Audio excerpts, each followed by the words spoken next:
प्रिय विद्यार्थियों, सोहनलाल द्विवेदी द्वारा रचित उन्हें प्रणाम कविता आज हम लोग पढ़ेंगे।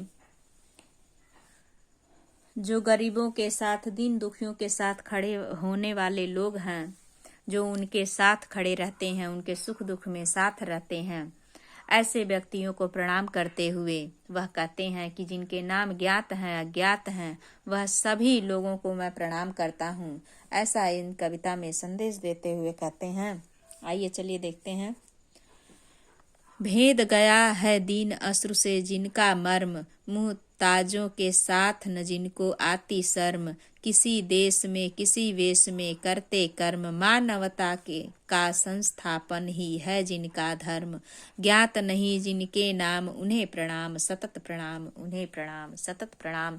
कहते हैं कि भेद गया यानी कि जो दुखी हो गया हो, जिनका हृदय बिध गया हो, दुखी हो गया हो, दीन अश्रु गरीबों के अश्रुओं से जिनका मर्म हृदय दुखी हो गया हो, जिनका हृदय दुखी हो गया हो, दीन व्यक्ति के अश्रुओं से, गरीब निर्धन व्यक्ति के आंसुओं से जिनका हृदय पिघल गया हो, मुहताजों के साथ न जिनको आती शर्म यानी निर्धन व्यक्तियों के, मुहताजों यानी निर्धन व्यक्तियों के साथ जिनको शर्म नहीं आती, उठने बैठने में, चलने में, रहने में, खाने में जिनको शर्म नहीं आती, किसी देश में हो और किसी भी वेश में वह रहते और करते कर्म, किसी भी देश में रहते हो, किसी भी वेश में रहते हो और उनके साथ वह ऐसा कार्य करते हैं। मानवता का संस्थापना ही जिनका धर्म, मानवता को स्थापित करने के लिए, मानव धर्म को स्थापित करने के लिए ही जिनका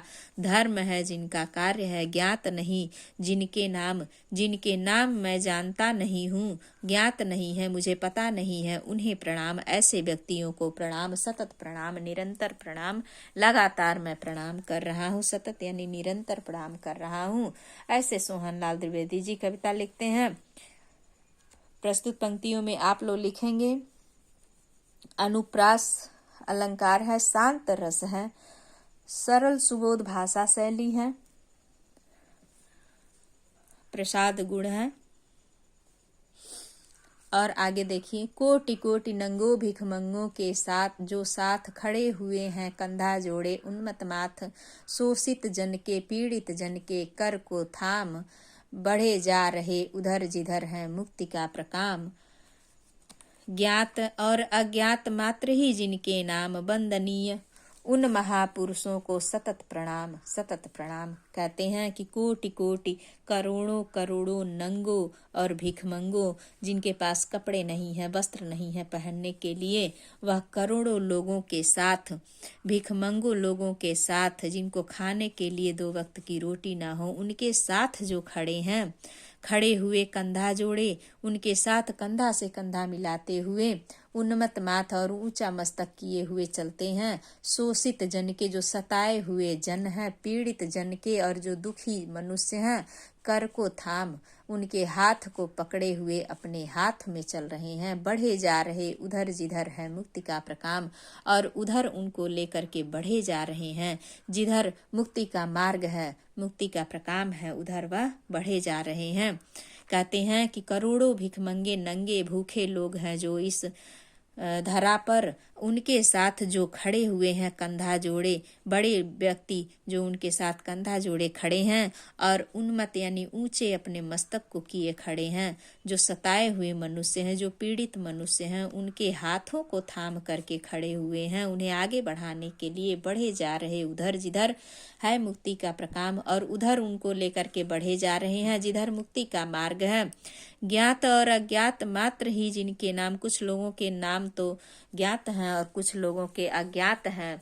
जैसे आप अपने देश में महापुरुषों, महावीरों का नाम ले सकते हैं, उनके नाम ज्ञात हैं और कुछ अज्ञात हैं। वंदनीय हैं उन सत्पुरुषों को सतत प्रणाम। वह सत्पुरुष सत्य के मार्ग पर चलने वाले, सत्य का अनुसरण करने वाले, वह पुरुष वंदना करने योग्य हैं और उनकी मैं वंदना करता हूँ। सतत प्रणाम, लगातार यानी निरंतर मैं उन्हें प्रणाम करता हूँ।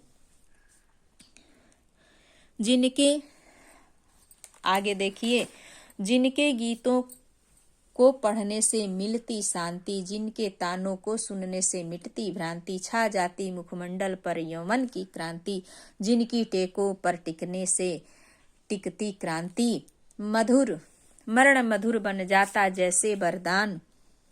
कहते हैं कि जिनके गीतों को पढ़ने से, जिन महापुरुषों को गीतों को काव्यों को पढ़ने से हृदय को शांति प्राप्त होती है, जिनके तानों को, जिनके मधुर संगीत को सुनने से हृदय की भ्रांतियां भ्रम समाप्त हो जाता है, छा जाती है मुखमंडल पर यौवन की क्रांति, मेरे मुखमंडल पर वह मलिनता हट करके और युवावस्था की क्रांति, युवावस्था का जुनून जो मेरे हृदय पर सवार होता है, जिनकी टेकों पर टिकने से कटती है क्रांति, जिनके संकल्पों पर, टेकों का अर्थ होता है संकल्पों पर, जिनके संकल्पों पर ही टिकती हैं देश की हमारी क्रांति,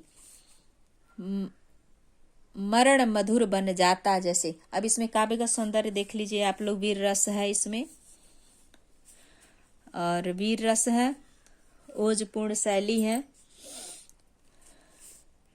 अनुप्रास अलंकार है, शांत रस है, इसमें वीर रस है।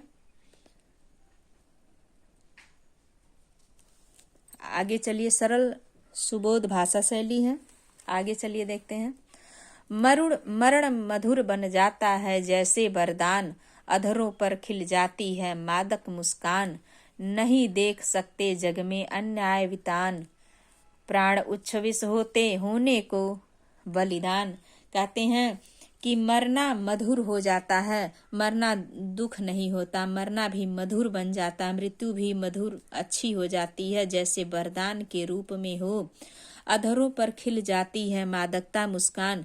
जब ऐसे महापुरुषों के मधुर गीतों को सुन करके उनका साथ पकड़ करके हमें चलना पड़ता है तो हमारा मृत्यु भी हमें मधुर अच्छा सुंदर लगने लगता है और मरना भी हमारे लिए एक वरदान साबित हो जाता है। अधरों पर खिल जाती मादक मुस्कान, और मेरे अधरों पर मादक, अधर मतलब होठ पर मुस्कुराहट आ जाती है, मस्त मुस्कान, यानी मादक का अर्थ होता है मस्त मुस्कान। अधरों पर मेरे मस्त मुस्कान आ जाती है, देख नहीं सकते जग में अन्याय वितान, जो जग में होते अन्याय को देख नहीं सकते, अन्याय रूपी टंगे हुए मंडप को, तंबू को वह देख नहीं सकते, सह नहीं सकते, प्राण उच्छ्वसित होते होने को बलिदान, प्राण जो है उच्छ्वसित यानी तैयार रहते हैं बलिदान होने के लिए। ऐसे लोगों के लिए, इन लोगों के लिए जो अपने प्राणों को त्यागने के लिए भी तैयार रहते हैं, ऐसे लोगों को कहते हैं। और अगली देखिए पंक्ति, जो घावों पर मरहम का कर देते काम, उन सहृदय हृदयों को मेरे कोटि प्रणाम। कहते हैं कि जो घाव लगने पर, दुख होने पर मरहम का काम करते हैं, जो हमारे दुखी में दुखी होते हैं, हमारे सुख में सुखी होते हैं, वह हमारे घावों पर मरहम जैसा काम करते हैं। उन सहृदय हृदयों को मेरे कोटि प्रणाम, उन अच्छे हृदय वालों को मेरे हृदय से कोटि कोटि प्रणाम निकल रही है, निरंतर प्रणाम निकल रहा है। उन्हें जिन्हें है नहीं जगत में अपना काम, जिन्हें जगत में संसार में अपना कोई काम नहीं है, जो दूसरों के लिए ही अपना जीवन जीता है। राजा से बन गए भिखारी तज आराम, राजा थे वह और राज को छोड़ करके भिखारी बन गए। इन लोगों को देखते हुए उन्हें छोड़ दिए, तज मतलब छोड़ दिए आराम को। यह महापुरुष अपने घर को, अपने आराम को, अपने सुख को, अपने वैभव को छोड़ करके भिखारी बन गए, उन दीन दुखियों के पीछे रहते हुए। दर दर भीख मांगते सहते वर्षा घाम, और कह रहे हैं कि घूम घूम करके भिक्षा मांगते, उन दुखियों के लिए भिक्षा मांगते और सहते निरंतर लगातार क्या, वर्षा और धूप दोनों वह सहते। दो सूखी मधुकरियां देती विश्राम, मधुकरियां का अर्थ होता है दो रोटियां, दो सूखी रोटियां भी अगर उन्हें मिल जाती हैं तो वही उनके लिए आराम है, विश्राम है। दो सूखी रोटियां खा करके वह कहीं भी आराम कर लेते हैं, कहीं भी रह लेते हैं, ऐसा कहते हैं। प्रस्तुत काव्य में आप लोग काव्य का सौंदर्य देख लीजिए। इसमें भी शांत रस का वर्णन किया गया है और अनुप्रास अलंकार है। भाषा सरल सुबोध भाषा है। मुक्तक शैली है। अगली पंक्ति देखिए।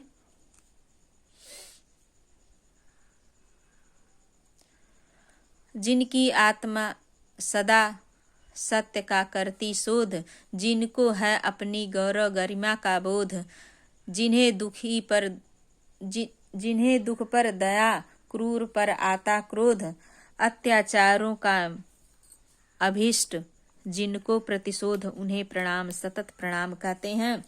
कि जिनकी आत्मा सदा सत्य का करती शोध, शोध का अर्थ होता है खोज, यानी जिनकी आत्मा सदा सत्य की खोज करती रहती है, जिनको अपने गौरव गरिमा का बोध, जो अपनी गौरव और सम्मान गरिमा का जो बोध करते हैं यानी ज्ञान रखते हैं, अपने महत्व अपनी महत्ता का, गौरव का यानी महत्ता का, अपनी गरिमा का जो बोध रखते हैं, याद रखते हैं ज्ञान को, जिन्हें दुखी पर दया, क्रूर पर आता क्रोध, जो किसी के दुखी पर दुखित होते हैं और किसी के क्रोध पर व क्रूरता पर, अत्याचारों पर क्रोधित होते हैं, अत्याचारों का अभिष्ट जिनको प्रतिशोध, अत्याचारों का जो शेष अभिष्ट यानी जो अत्याचार करते हैं उनसे प्रतिशोध लेने की इच्छा रखते हैं, उन्हें प्रणाम सतत प्रणाम, उन्हें मैं प्रणाम करता हूँ, सतत प्रणाम करता हूँ, निरंतर प्रणाम करता हूँ।